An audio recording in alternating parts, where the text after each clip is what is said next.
میں جس عمر کے حصے میں ہوں میں سمجھتا ہوں کہ جو حقیقت ہے وہ بیان کرنی چاہیے، چاہے میرے حق میں ہو چاہے میرے خلاف جائے، مگر لوگوں کو حقیقت کا علم ہونا چاہیے۔ اب میں جو بات آپ سے کرنا چاہتا ہوں حبیب اکرم صاحب، خدا کے لیے اس بات کو کسی اور تناظر میں نہ لیجئے گا،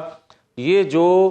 ہونے جا رہا ہے یہ کسی طور پاکستان کے لیے بہتر نہیں ہے، یہ پالیسی سازوں کو بھی دیکھنا ہے۔ اور آج مجھے ایک بات بتا دیں حبیب اکرم صاحب کہ آپ زمان پارک میں ایک لمبا عرصہ ایک ٹریننگ 8 9 10 ماہ کی دیکھتے رہے اور اس کے نتیجے میں 9 10 مئی ہو گیا، اور کیا ایک صوبے کے اندر پچھلے 8 9 ماہ سے جو آپ ریہرسل کر رہے ہیں، جو آپ ٹریننگ تربیت دیکھ رہے ہیں اور ایک وزیر اعلیٰ کی قیادت میں سب کچھ ہوتا دیکھ رہے ہیں، کیا پاکستان بھر میں اس کے نتائج آپ دیکھنے کا انتظار کر رہے ہیں، اس کے بعد کوئی ایکشن لیں گے؟ تو یہ آپ تو چاہ رہے ہیں کہ وہ حکومت ختم کر دی جائے؟ دیکھیں میں کسی طور پر بھی یہ کہنے کے لیے تیار نہیں ہوں، مگر یہ کہتے ہوئے مجھے کوئی جھجک نہیں ہے کہ پاکستان کے ایک صوبے کے وسائل، اگر آپ نے ابھی عظما نے کوٹ کیا تھا نا مولانا فضل الرحمان صاحب کو، کیا مولانا فضل الرحمان صاحب ان کے اتحادی ہونے کے باوجود یہ نہیں کہہ رہے کہ جو صوبائی حکومت ہے ان کا صرف کام احتجاج رہ گیا، نہ گورننس کی طرف وہ توجہ دے رہے ہیں، نہ ڈیولپمنٹ کی طرف دے رہے ہیں، اور نہ انتشار جو دہشت گردی ہے اس کی طرف کوئی منصوبہ بندی کر رہے ہیں؟ ان کا کام صرف اور صرف ایک رہ گیا ہے کہ پاکستان کے اندر انتشار کیسے پیدا کیا جائے۔ اور مجھے یہ بتائیں کہ کیا اگر حبیب اکرم صاحب، دوسری بات مجھے یہ بتا دیں کہ میں مان لوں اگر ان کی بات بقول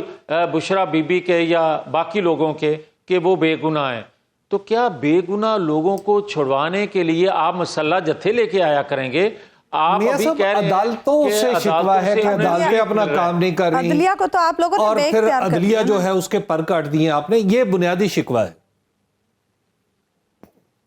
اچھا اب آ جائیں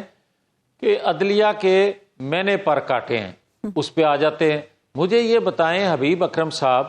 کیا اس وقت پر جو تھے اگے ہوئے یا پورے پر جو تھے جب 2017 کا فیصلہ لیا گیا،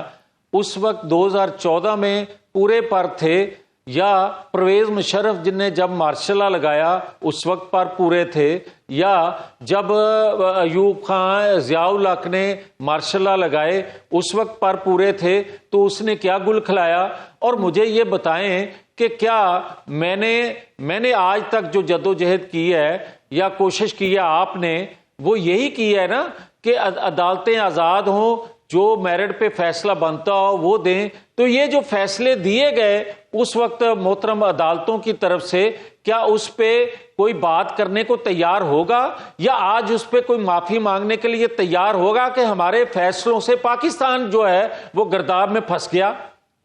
یہ تنہا عدالتیں نہیں، خیر اس میں تو بہت سارے لوگوں کو معافی مانگنی پڑے گی۔ لیکن میاں صاحب آگے چلتے ہوئے یہ جو آپ کو لگتا ہے کہ کوئی ایسی صورت ممکن ہے جہاں پہ یہ ریکنسیلیشن ہو سکے کہ آپ اسٹیبلشمنٹ، پی ٹی آئی، سب لوگ کہیں اکٹھے بیٹھ کے کچھ معاملے کو آگے بڑھا سکیں؟ سیاستدانوں کے بس سے تو مجھے لگتا ہے بات باہر نکل گئی۔ ممکن ہے اس صورت میں حبیب اکرم صاحب اگر ہم سب اپنی اپنی غلطیوں کا اعتراف کریں، ممکن ہے اگر آئندہ ہم یہ حلف دیں، ایک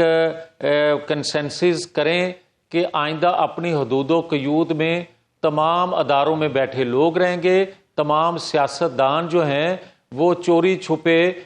گیٹ کوئی نہیں کھولیں گے، نہ اس سے نکلیں گے۔ یہ ساری چیزیں ہمیں مل کے طے کرنا ہوگی۔ اور انتہائی قابل احترام محترم ججز صاحبان جو ہیں، جو آج بھی نظر آ رہا ہے تقسیم جو ہے،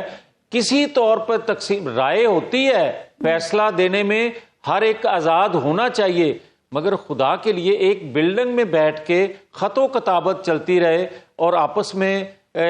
تعلق نہ ہو یا نظر نہ آئے، تو ہم کیا میسج دنیا کو دے رہے ہیں اور کس طرح پھر لوگ اعتماد کریں گے؟ یہ ہیں چیزیں ساری۔ اور دیکھیں جو آپ دکھی دل سے یہ بات کر رہے ہیں کہ اس کا حل کیا ہے، میں اس کا حل آج بھی یہ سمجھتا ہوں کہ جن لوگوں نے 9-10 مئی کیا ہے وہ بھی اعتراف کریں، اور جن کو بے گناہ کو گرفتار کیا گیا ہے ان کو چھوڑا جائے، اور جن گناہگاروں نے پریس کانفرنس کر کے خود کو پوتر بنا لیا ہے ان کو کٹہرے میں لایا جائے۔ اسی طرح اداروں کے اندر بیٹھے لوگوں نے آئین قانون سے ماورا جو فیصلے کیے ہیں اس وقت وہ بھی اپنا اعتراف کریں۔ سیاستدانوں سے جو غلطیاں ہوئی ہیں، جو کندھے ایک دوسرے کے استعمال کیے ہیں یا اپنے دیے ہیں، وہ بھی اعتراف کر کے آگے بڑھیں، تب آپ